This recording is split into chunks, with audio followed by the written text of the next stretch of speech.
Hi everyone. So today we are going to discuss about male reproductive system. Okay.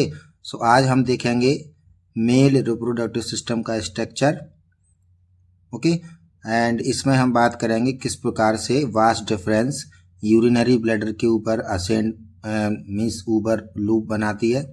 ठीक है. और फिर किस प्रकार से इजैकुलेटरी डक्ट का फॉर्मेशन होता है, देन मेम्ब्रेनस यूरेथ्रा का फॉर्मेशन होता है, एंड देन फिर आगे किस प्रकार से पेनल यूरेथ्रा एंटर करता है.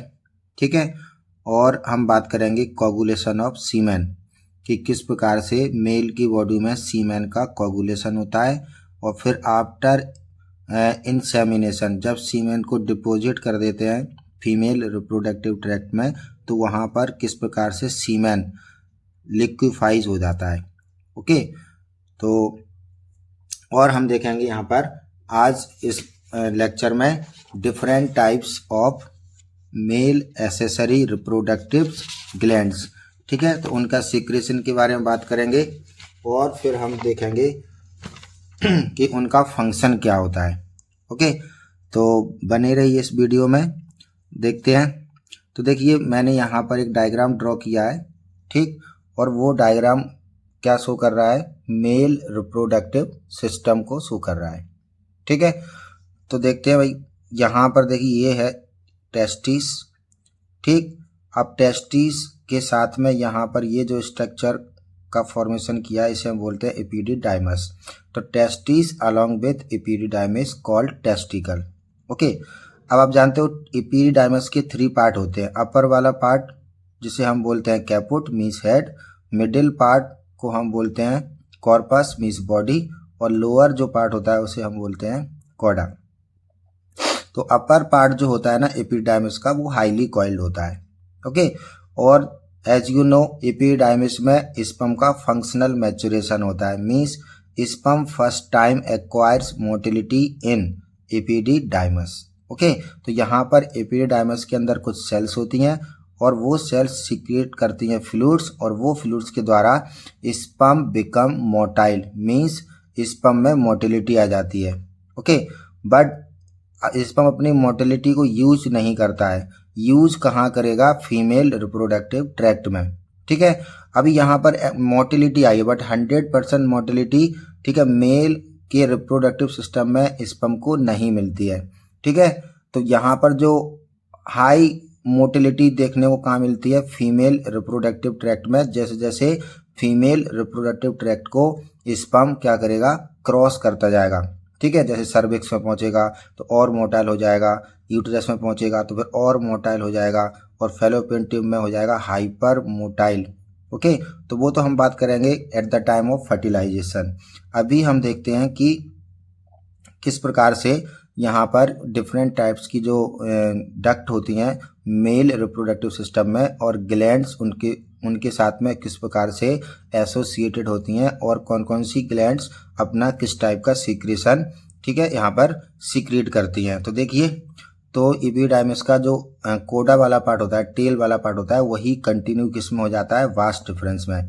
तो ये क्या है, वास्ट डिफरेंस है. तो वास्ट डिफरेंस हमारी असेंड करती है मीन्स ये रन अपवर्ड, और ये कहाँ एंटर कर जाती है, ठीक, थ्रो इंग्यूनल कैनाल, और किसके अंदर प्रेजेंट होती है, स्पर्मेटिक कॉर्ड के अंदर, और ये असेंड करती है एब्डोमिनल कैविटी में. ठीक है. तो एब्डोमिनल कैविटी में फिर ये ऊपर जाती है किसके ऊपर, यूरिनरी ब्लैडर के ऊपर. तो ये है यूरिनरी ब्लैडर. ठीक है. इसके ऊपर ये लूप बनाती है, और ये क्या होती है, कॉइल्ड होती है अराउंड द यूरेटर. ठीक है. अब यूरेटर से ये कॉइल्ड होकर कहाँ पहुंच जाती है, बिहाइंड द यूरिनरी ब्लैडर. ठीक है. तो यूरिनरी ब्लैडर के पीछे ये डायलेट हो जाती है, इसका टर्मिनल पार्ट होता है. ठीक है. और ये डायलेटेड टर्मिनल पार्ट को हम बोलते हैं एम्पुला. ठीक है.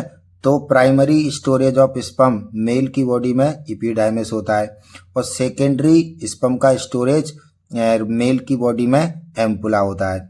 ओके. तो एम्पुला क्या होता है, वाइड पार्ट. ओके. एंड ये क्या होता है, टर्मिनल पार्ट होता है. टर्मिनल वाइड हो जाएगा, उसको हम बोलते हैं एम्पुला. किसका होता है, ये वास्ट डिफरेंस का. अब ये एम्पुला पार्ट आगे जाके रिसीव करता है सेमिनल वेसिकल की डक्ट को. ठीक है. तो ये है सेमिनल वेसिकल. ओके. और ये इसकी है डक्ट.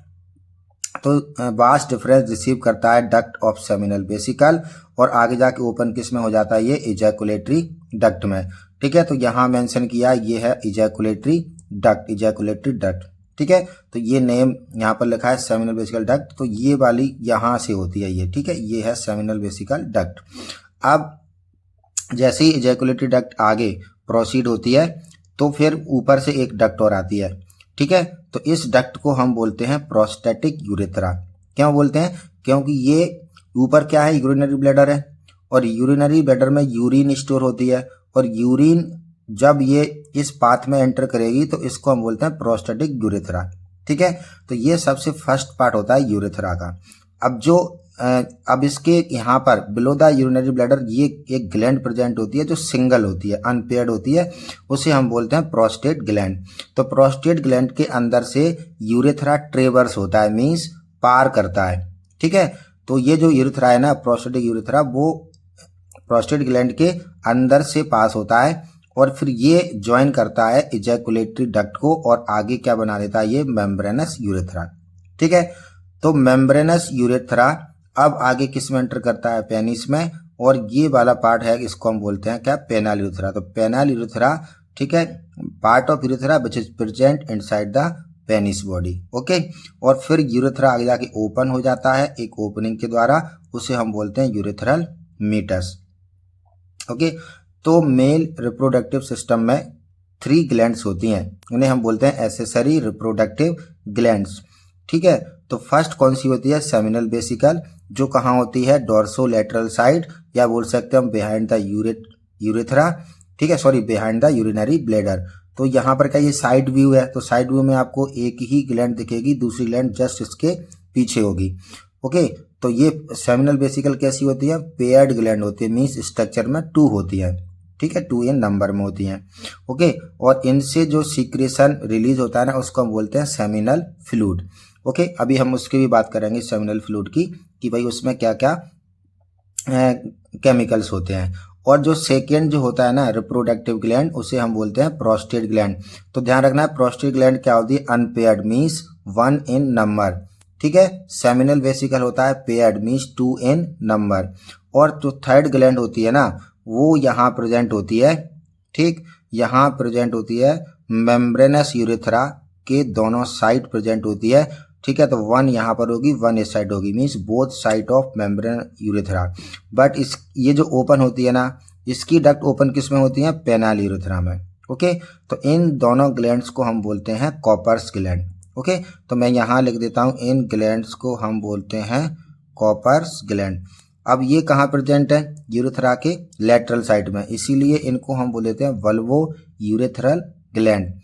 ठीक, तो 3 ग्लैंड हो गई हैं, सेमिनल वेसिकल जो पेयर्ड है, प्रोस्टेट ग्लैंड जो अनपेयर्ड है, और वल्वो यूरेथ्रल ग्लैंड जो कैसी हैं, पेयर्ड।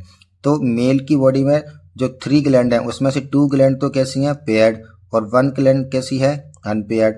ओके, तो अब यहाँ पर हम थोड़ा सा देख लेते हैं कि टेस्टिस की पोजीशन मैमल्स में आफ्टर बर्थ कहाँ होती है। भाई मैमल्स में कुछ मैमल्स में इंट्रा एब्डोमिनल होती है, कुछ मैमल्स में एक्स्ट्रा एब्डोमिनल हो जाते हैं टेस्टिस। आफ्टर बर्थ की बात कर रहे हैं हम। ठीक है, बिफोर बर्थ तो टेस्टिस क्या होते हैं, intra abdominal. Eight the time of birth testis की डिसेंडिंग होती है, कुछ मैमल्स में, जैसे ह्यूमंस की बात करते हैं, और कुछ मैमल्स में बिफोर बर्थ इंट्रा एब्डोमिनल है, आफ्टर बर्थ भी इंट्रा एब्डोमिनल है। ठीक है, और कुछ मैमल्स ऐसे होते हैं जिसमें टेस्टिस, ठीक है, इंट्रा एब्डोमिनल होते हैं और एक्स्ट्रा एब्डोमिनल भी होते हैं। Extra means outside the abdominal cavity. Okay, तो देखिए, तो यहाँ पर 3 नेम है, intra abdominal, extra abdominal, okay, और यहाँ पर तीसरा है, ठीक, एक्स्ट्रा और इंट्रा दोनों के नाम आएंगे। तो intra abdominal testis means inside the abdominal cavity after birth किस में देखने को मिलते हैं, प्रोटोथीरियंस में। प्रोटोथीरियंस क्या होते हैं, ऐसे मैमल्स जो एग ले करते हैं। ठीक है, जैसे एकिडना है, प्लेटिपस है, तो उन्हें हम बोलते हैं प्रोटोथीरियंस मैमल्स। अब हम बात करते हैं नेक्स्ट एग्जांपल, एक्वाटिक मैमल्स। तो एक्वाटिक मैमल्स में जैसे वेल आता है, सील है, डॉल्फिन है, तो इनमें भी क्या होते हैं, intra abdominal after birth. Okay, मतलब इनमें टेस्टिस की डिसेंडिंग नहीं होती है। ठीक है, अब extra abdominal means after birth क्या होता है, ठीक, टेस्टिस एब्डोमिनल कैविटी से डिसेंड करके कहाँ पहुंच जाते हैं, स्क्रोटम में।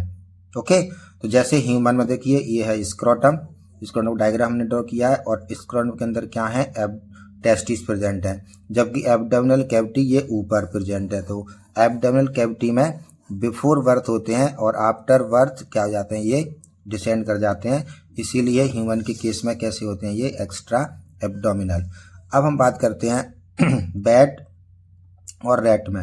अब बैट और रैट में क्या होता है कि टेस्टिस ब्रीडिंग टाइम, ठीक है, जब उनका रिप्रोडक्शन टाइम आता है तो एक्स्ट्रा एब्डोमिनल हो जाते हैं, मीन्स टेस्टिस डिसेंड कर जाते हैं, और जैसे ही उनका ब्रीडिंग टाइम ऑफ हो जाएगा, ठीक है, तो फिर अगेन टेस्टिस क्या हो जाते हैं, इंट्रा एब्डोमिनल, मीन्स स्क्रोटम से कहाँ पहुंच जाएंगे, एब्डोमिनल कैविटी में।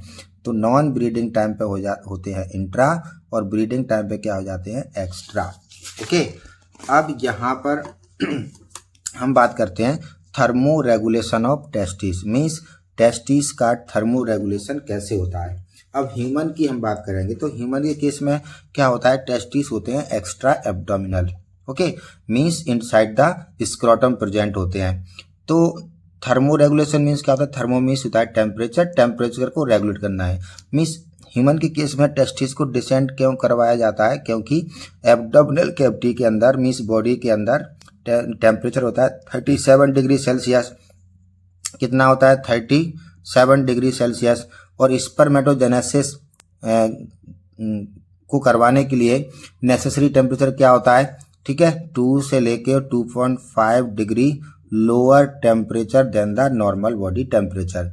मीन्स नॉर्मल बॉडी होता है 37, तो 37 पर स्पर्मेटोजेनेसिस नहीं होती है, ठीक है ये फेवरेबल टेम्परेचर नहीं है स्पर्मेटोजेनेसिस के लिए, तो लोअर टेम्परेचर फेवरेबल होता है, कितना लोअर, 2 से लेके 2.5, मीन्स 34 से लेके और 35 डिग्री टेम्परेचर फेवरेबल है स्पर्मेटोजेनेसिस के लिए। तो ये टेम्परेचर मेंटेन कौन करता है, स्क्रोटम। ओके, तो स्क्रोटम में कुछ ऐसे स्ट्रक्चर होते होंगे, मसल होती होंगी जो क्या करती हैं, according to season, means winter में, मीन्स कोल्ड सीजन में, और समर में मीन्स होता है वार्म सीजन में, तो वहां पर किस प्रकार से रेगुलेशन होता है। अब हम देखते हैं यहाँ पर 3 स्ट्रक्चर थर्मो रेगुलेशन करते हैं टेस्टिस का। तो पहला होता है हमारा sweat gland, and second dartos and cremaster muscle, and third pampiniform plexus. Okay, तो हम बात करते हैं भाई स्वेट ग्लैंड का। तो क्या होता है, स्वेट ग्लैंड प्रेजेंट क्या होती हैं, स्किन ऑफ स्क्रोटम। तो स्क्रोटम की जो स्किन होती है ना, वहां पर स्वेट ग्लैंड प्रेजेंट होती हैं। अब आप जानते हो जैसे यहाँ पर 2 टाइप की हमारे यहाँ पर ज़्यादा सीजन में हमें थर्मो रेगुलेशन करना पड़ता है, एक तो समर सीजन में और दूसरा विंटर सीजन में। ओके, तो समर सीजन में टेम्परेचर ज़्यादा होता है आउटसाइड, तो जब बाहर टेम्परेचर ज़्यादा होगा तो फिर क्या होगा, टेस्टिस के अंदर टेम्परेचर इंक्रीज होने लगेगा। तो हमें टेस्टिस के अंदर टेम्परेचर को क्या करना है, मेंटेन करना पड़ेगा।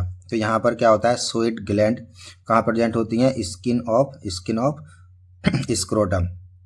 तो स्वेट ग्लैंड में क्या होगी, स्वेटिंग कब होगी, समर टाइम में, ठीक है। स्वेटिंग से क्या होता है, एवेपोरेशन होगा, ठीक, स्किन स्क्रोटम की स्किन में, और एवेपोरेशन आप जानते हो गिव्स कूलिंग इफेक्ट, ठीक है। उससे क्या हो जाएगा, टेम्परेचर डिक्रीज हो जाएगा स्क्रोटम के अंदर का। क्यों हो जाएगा डिक्रीज, क्योंकि सरफेस एरिया, ठीक है, बढ़ जाता है। अभी देखेंगे सरफेस एरिया कैसे इंक्रीज होता है। तो जब स्वेटिंग होगी तो स्वेटिंग से कूलिंग इफेक्ट होता है, और कूलिंग इफेक्ट होगा तो वहाँ पर क्या होगा, temperature will be decrease inside scrotum. Okay, अब समर में डायटोस मसल और क्रीमेस्टर मसल क्या करती हैं। अब देखो स्क्रोटम के जो इनर साइड होती है वहाँ पर, ठीक है, डायटोस मसल क्रीमेस्टर मसल प्रेजेंट होती हैं, ठीक है। बट स्पर्मेटिक कॉर्ड में ओनली क्रीमेस्टर मसल ही प्रेजेंट होती हैं, डायटोस मसल, ठीक है, स्पर्मेटिक कॉर्ड में एब्सेंट होती हैं। तो यहाँ पर देखिए डायटोस एंड क्रीमेस्टर मसल, ठीक है, इन समर में क्या होगा, दोनों में रिलैक्स हो जाएगा, ठीक है, ये दोनों मसल रिलैक्स कर जाएंगी, और रिलैक्स होने से क्या होता है, स्क्रोटम सरफेस एरिया इंक्रीज हो जाएगा, ठीक है। जब ये रिलैक्स कराएंगी तो स्क्रोटम क्या हो जाएगा, ठीक है, सरफेस एरिया बढ़ जाएगा। सरफेस एरिया बढ़ने से क्या हो जाता है, हीट लॉस ज़्यादा होने लगेगा स्क्रोटम का।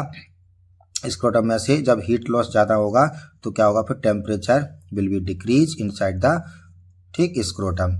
तो इस प्रकार से समर में क्या होता है, दोनों मसल रिलैक्स करती हैं, सरफेस एरिया इंक्रीज होता है, हीट लॉस ज़्यादा होने लगेगा और ultimately temperature will be decrease. Okay. अब हम बात करते हैं इन विंटर। अब विंटर में क्या होता है, इन्वायरमेंट का टेम्परेचर डिक्रीज रहता है। ओके, मैंने लिख दिया है टेम्परेचर डिक्रीज आउटसाइड। ओके, अब इसमें क्या होगा, डाइटोस एंड क्रीमेस्टर मसल ये दोनों रेगुलेट करेंगी।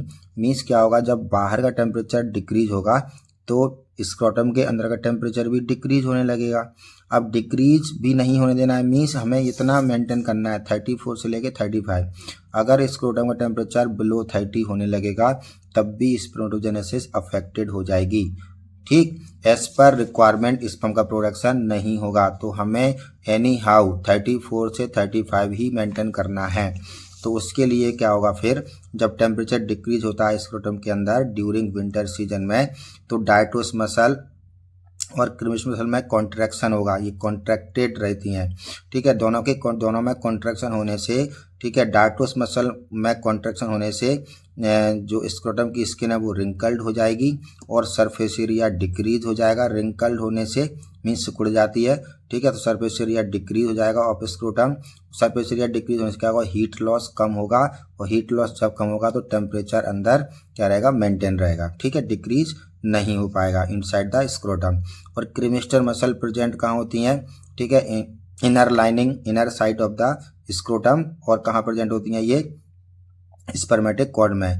तो क्रीमेस्टर मसल स्पर्मेटिक कॉर्ड में प्रेजेंट होने से एलिवेशन ऑफ टेस्टिस करती हैं। एलिवेशन मीन्स क्या होता है, टेस्टिस को, ठीक है, पुल करेंगी, खींचेंगी टूवर्ड्स द एब्डोमेन कैविटी। ठीक है, तो एलिवेशन ऑफ टेस्टिस होगा, pulls testis toward abdominal cavity. तो एब्डोमिनल कैविटी के अंदर का टेम्परेचर 37 है। अब टेस्टिस पास में आ गए, नियर आ गए हैं एब्डोमिनल कैविटी के, तो क्या होगा, स्क्रोटम के अंदर टेम्परेचर थोड़ा थोड़ा बढ़ने लगेगा। क्यों, क्योंकि अब टेस्टिस पास में आ जाएंगे एब्डोमिनल कैविटी के और एब्डोमिनल कैविटी में टेम्परेचर ज़्यादा है, तो फिर testis means inside the scrotum temperature increase होने लगेगा। तो इस प्रकार से विंटर में दोनों मसल कॉन्ट्रैक्ट करती हैं। ठीक है, जिससे क्या होता है, टेस्टिस क्लोजर होते हैं एब्डोमिनल कैविटी के और स्क्रोटम की स्किन पर रिंकल पड़ जाती हैं। मीन्स अल्टीमेटली क्या होता है, सरफेस एरिया डिक्रीज हो जाएगा, हीट लॉस कम होगा और टेम्परेचर अंदर मेंटेन होगा। ठीक है, तो इस प्रकार से हमने देख लिया थर्मो रेगुलेशन ऑफ टेस्टिस। अब हम नेक्स्ट बात करते हैं रिप्रोडक्टिव एक्सेसरी ग्लैंड्स की। ओके, तो रिप्रोडक्टिव एक्सेसरी ग्लैंड्स में हमें देखने को मिलता है कुछ डिफरेंट टाइप्स के सीक्रेशन। ओके, तो यहाँ पर देखिए एक्सेसरी रिप्रोडक्टिव ग्लैंड्स मीन्स ऐसी ग्लैंड्स जो फ्लूइड का सिक्रेशन करेंगी। ठीक, और वो फ्लूइड्स कहीं ना कहीं रिप्रोडक्शन में हेल्प करता है। बट ध्यान रखना है कि एक्सेसरी रिप्रोडक्टिव ग्लैंड क्या है, सेकेंडरी सेक्स ऑर्गन का पार्ट होते हैं, एग्जाम्पल होते हैं, और ये गैमीट का फॉर्मेशन एंड सेक्स हार्मोन का प्रोडक्शन नहीं करते हैं। ठीक है, तो देखिए do not form gametes but help in reproduction. अब ये ग्लैंड्स 3 टाइप की होती हैं, सेमिनल वेसिकल जो पेयर्ड है, प्रोस्टेट ग्लैंड जो अनपेयर्ड है और कॉपर्स ग्लैंड पेयर्ड होती है। ठीक है, तो अनपेयर्ड कौन सी है, प्रोस्टेट ग्लैंड। अब हम बात करते हैं फर्स्ट जो ग्लैंड है सेमिनल वेसिकल। तो seminal vesicle lined by glandular epithelium means अब ये ग्लैंड्स है तो इसके अंदर एपिथेलियम होगा और वो एपिथेलियम क्या बन जाएगा, ग्लैंड्स के फॉर्म में रहेगा। और ग्लैंड्स आप जानते हो कोई ना कोई फ्लूइड को सीक्रेट करती है। ठीक है, तो इसीलिए ऐसा एपिथेलियम जो कुछ ना कुछ सीक्रेशन करेगा उसे हम बोलते हैं ग्लैंडुलर एपिथेलियम। फ्लूइड फील्ड, ठीक है, इसका जो फ्लूइड जो सीक्रेट होता है तो फ्लूइड कॉल्ड सेमिनल फ्लूइड। ठीक है, तो ध्यान रखना है सेमिनल फ्लूइड किसको हम नाम दे रहे हैं, वो फ्लूइड जो सेमिनल वेसिकल के द्वारा सीक्रेट किया गया है। Seminal fluid lubricating, transparent and jelly like substance होता है। ठीक है, तो ये लुब्रिकेटिंग होता है, ट्रांसपेरेंट होता है, जेली लाइक सब्सटेंस होता है। ठीक है, अब टोटल सीमेन का ये 60 to 70% पार्ट कॉन्स्टिट्यूट करता है। ओके, तो अगर सीमेन अगर 100% है तो 100% सीमेन में से 60 to 70% लिक्विड किसका है, वो फ्लूइड किसका है, सेमिनल वेसिकल का। अब ये जो फ्लूइड है, ठीक है, जिसको हमने बोला है सेमिनल फ्लूइड, वो कैसा होता है, स्लाइटली एल्कलाइन 7.3 के अराउंड रहता है। ठीक है, अब सेमिनल फ्लूइड कंटेंट, इसमें क्या होते हैं, कुछ केमिकल्स प्रेजेंट होते हैं। जैसे फर्स्ट होता है फ्रक्टोज। अब फ्रक्टोज क्या होता है, फ्यूल ऑफ स्पर्म, ठीक है, मीन्स स्पर्म इस फ्रक्टोज को यूज करके एटीपी प्रोड्यूस करता है, इसीलिए इसको हम बोलते हैं फ्यूल ऑफ स्पर्म। ठीक, अब ध्यान रखना है कि ह्यूमन बॉडी में ठीक है, ओनली स्पर्म एक ऐसी सेल है which use fructose to produce ATP, ठीक है, और ह्यूमन की बॉडी में कोई भी सेल फ्रक्टोज को एज अ एटीपी प्रोडक्शन के लिए यूज नहीं करता है एक्सेप्ट स्पर्म। ओके, अब नेक्स्ट यहाँ पर होता है सिट्रेट, इसमें होता है इनोसिटोल, यहाँ पर प्रेजेंट होते हैं प्रोस्टाग्लैंडिन्स एंड फाइब्रिनोजन, और क्या होता है, कुछ सेवरल प्रोटीन होती हैं। ओके, अब प्रोस्टाग्लैंडिन्स तो क्या करते हैं, मेल के यूरेथ्रा में कॉन्ट्रैक्शन क्रिएट करेंगे ड्यूरिंग इजैकुलेशन, उससे क्या होगा, ठीक है, हाई प्रेशर के साथ में, ठीक है, सीमेन को बाहर की ओर रिलीज करने में हेल्प करते हैं।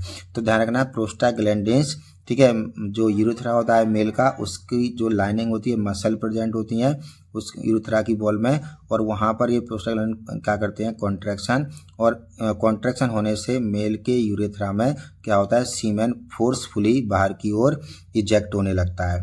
ओके, और फाइब्रिनोजन ये एक प्रोटीन होती है, मेन इम्पोर्टेंट क्लॉटिंग प्रोटीन है, जो क्या करती है, सीमेन को कोगुलेट करने में हेल्प करेगी, ठीक है। और सेवरल प्रोटीन का इंसर्ट में नेम दिया है, तो सेवरल प्रोटीन भी कहीं ना कहीं, ठीक है, क्लॉटिंग में हेल्प करती हैं सीमेन के कोगुलेशन में, वो हम अभी आगे देखेंगे किस प्रकार से सीमेन की क्लॉटिंग होती है।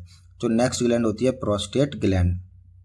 Prostate gland located below the urinary bladder, ठीक है, तो ये सेमिनल वेसिकल लोकेटेड कहाँ होती है, बिहाइंड द यूरिनरी ब्लैडर। ये जो प्रोस्टेट ग्लैंड है लोकेटेड बिलो, ठीक, तो मतलब यूरिनरी ब्लैडर के जस्ट नीचे ये सिचुएटेड होती है, ठीक है। 5 लोब्स से ये कंसिस्ट होती है, और each lobe open into prostatic urethra, इसके 500 लोब ओपन किस में होते हैं, प्रोस्टेटिक यूरेथ्रा में।